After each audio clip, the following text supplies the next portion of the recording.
In the ancient land of Israel, there lived a man named Jonah, and he was a prophet of God.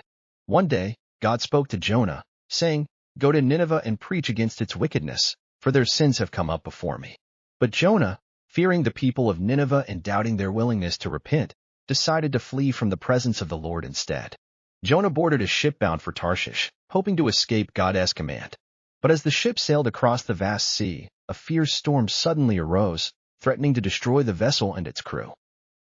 Terrified, the sailors cried out to their gods for help, but the storm only grew stronger.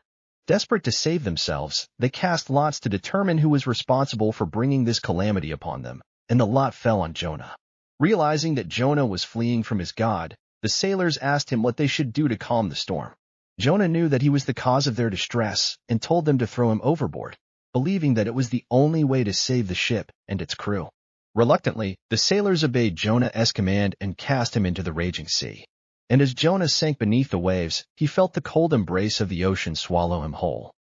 But instead of drowning, Jonah found himself in the belly of a great fish, where he remained for 3 days and 3 nights. Jonah cried out to God for mercy. Hearing Jonah's prayer, God commanded the great fish to vomit Jonah onto dry land.